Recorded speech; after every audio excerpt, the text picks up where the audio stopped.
Hello everyone, and welcome to an in-depth session here at Clinical View. If you are navigating the world of medical imaging, you know that MRI is the most powerful tool in our diagnostic arsenal. Its ability to differentiate soft tissues is unmatched, but it requires a solid understanding of how those images are created. The most frequent question I get is, how can I tell, at a glance, if I'm looking at a T1 or a T2 weighted image?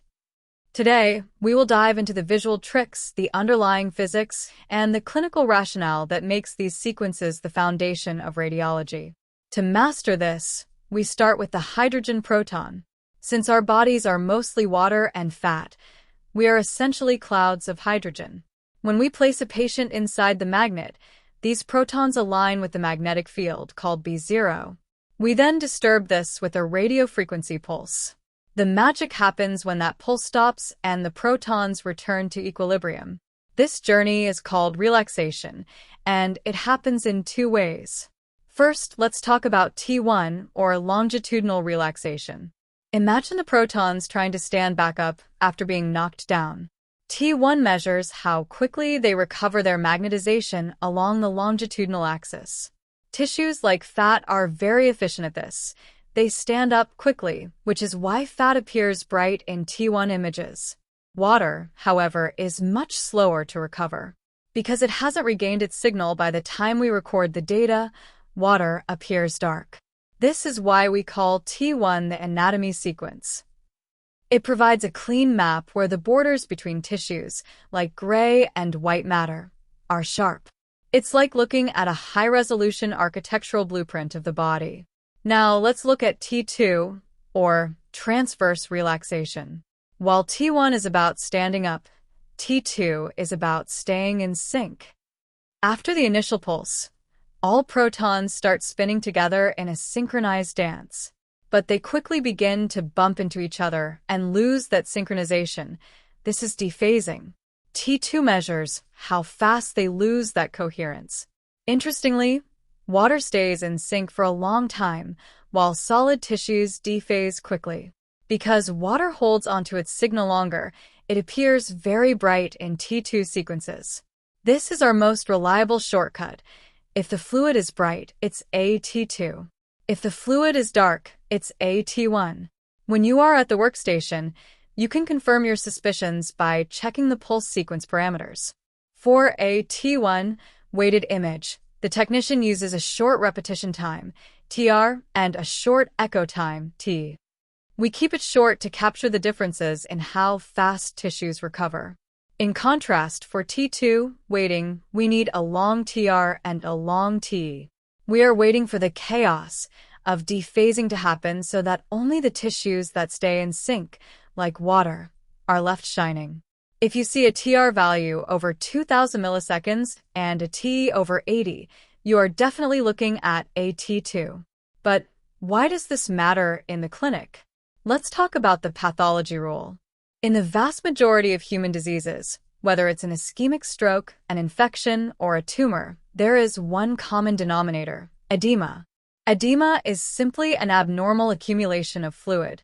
Because T2 makes water look like a glowing light bulb, it becomes our ultimate pathology hunter. If you see a bright spot in the brain parenchyma on a T2 image where there shouldn't be water, you've found the lesion. While T1 tells us where things are, T2 tells us what is wrong with them. However, T1 has a secret weapon: gadolinium. This contrast agent significantly shortens the T1 relaxation time of the tissues it enters.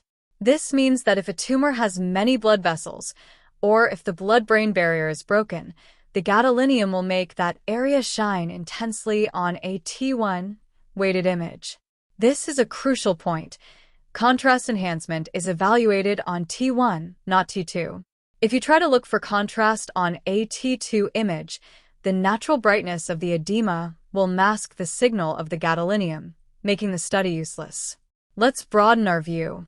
In the spine, T2 is essential for evaluating the caul sac. The bright cerebrospinal fluid provides a perfect natural contrast against the dark spinal cord and the gray intervertebral discs. If a disc herniates and pushes into that white space, it's immediately obvious. In the abdomen, T2 is our best friend for looking at the gallbladder or the ducts of the liver. Because they're filled with static fluid, they glow, allowing us to spot stones or obstructions without even needing to inject contrast. We must also mention the behavior of fat. In a standard T1, fat is very bright. In a standard T2, fat is also relatively bright. This can sometimes make it hard to see edema in areas surrounded by fat, like the bone marrow. To solve this, we use fat saturation or fat sat. If you see an image where the fluid is bright but the fat under the skin is pitch black, you're looking at a T2 fat sat. This is the gold standard for detecting bone bruises or hidden inflammatory processes in the musculoskeletal system.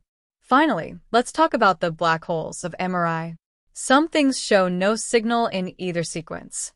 Cortical bone, air in the lungs, and rapidly flowing blood all appear black. They either don't have enough hydrogen protons to give a signal, or the protons are moving so fast that they've left the area by the time the scanner reads them. This is called a flow void, and it's how we know an artery is open without using contrast. In summary, remember, T1 is your anatomical map. It's where you look for fine details, fat, and the effect of contrast. T2 is your diagnostic spotlight. It's where you look for the white of inflammation and pathology. Mastering the balance between these two is the first step in moving from a beginner to an expert in radiology. I hope this deep dive has cleared up the confusion and given you the confidence to approach any MRI console. Radiology is a visual language, and T1 and T2 are its most basic vowels. Once you speak them fluently, complex sequences like flare, stir, and diffusion will fall into place. Thank you for spending these minutes with us at Clinical View. Don't forget to like this video if it helped you, and leave your questions in the comments below. See you in the next scan.